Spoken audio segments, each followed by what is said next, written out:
Hi everyone, welcome back to the Toffee Blues, your source for all things Everton. And this is going to be another 24/7 news report. A lot of them coming at the moment, lots of news coming out. Headliner is again today Joshua Zirkzee. He seems to be the main one that Everton are going to pursue coming towards the end of January. Sky Max, obviously the German Sky reporter, has posted on Twitter today saying both Everton and Parma have made formal bids of €10 million for Joshua Zirkzee of Bayern Munich. It will be a loan with either an option or obligation. Zirkzee is said to be happy with both options, so it's down to Bayern. This one's a bit of good news, so hopefully, if Everton really go in and make a good offer, it seems like Zirkzee would be happy to come to us, which obviously would be good. I think would be good to get another young striker in, and we've spoke about this one a lot on the channel before.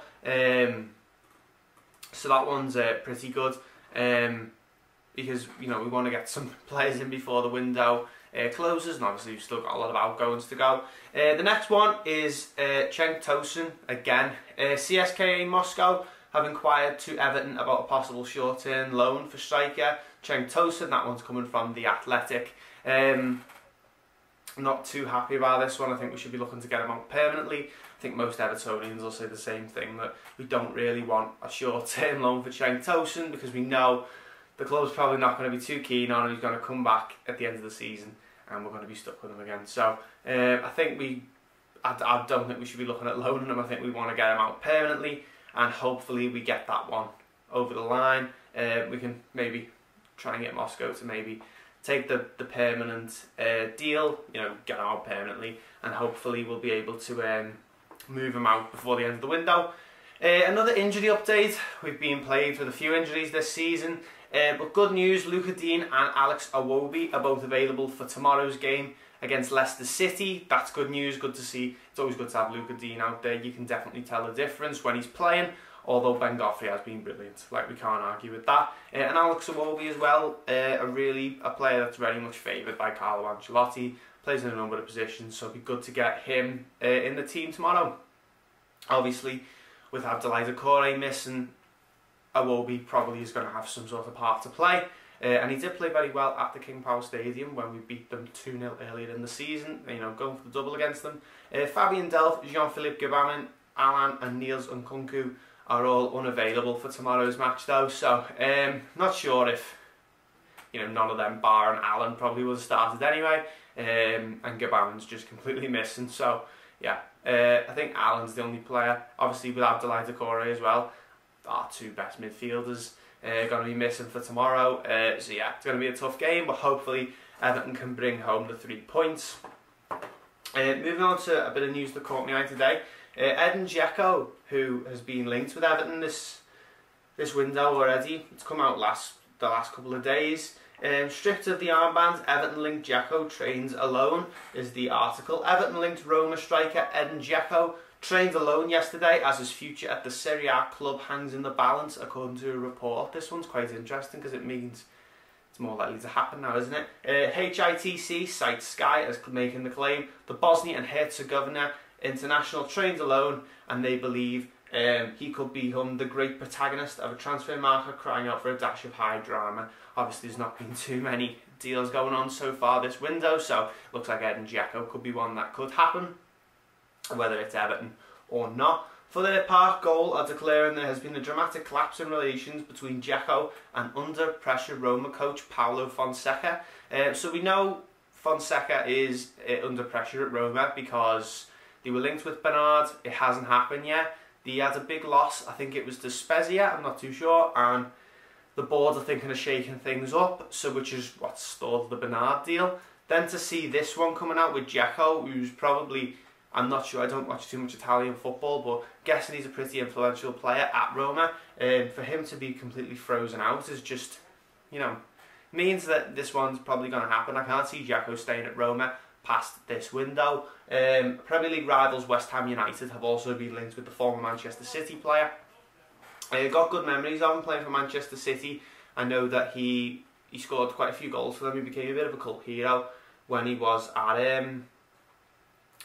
City. So yeah, be an interesting one. Make sure you watch this space to see what happens with Everton Jacko. And then the next one in the news is another Everton player who has retired. Obviously brought you Wayne Rooney last week. A member of that 2017-18 squad has also retired today, Ashley Williams. Former Everton defender Ashley Williams has announced his retirement from football, aged 36.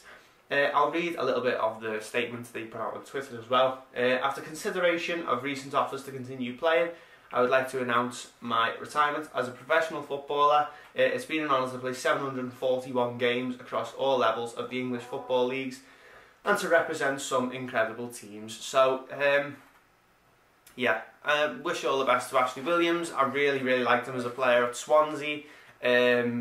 He played captain of Wales, really important player for them. That Euro 2016 was so memorable. And then come to Everton, has a couple of decent moments, but on the whole didn't work out for him too well. Scored that winner against Arsenal, which is a great memory as well. So yeah, just want to wish all the best to Ashley Williams, because he's obviously been a fantastic professional over the years. One of the best, one of the best Welsh players in recent memory, and then yeah, sad to see him retire, but hopefully he goes on to better things. The next article and the last one for today is going to be Yannick Bolasie. This one's been spouted about so much over the window. Turkish Super League side Sivasspor have made contact with Everton winger Yannick Bolasie over a potential move, according to a report inside football site Turkish journalist Ertan Suzgun, as claiming they have made contact with the winger to register their interest. Their article states Bolasie has interest from a number of sides in Europe, and it is unclear if Sivasspor will win the race for the signature.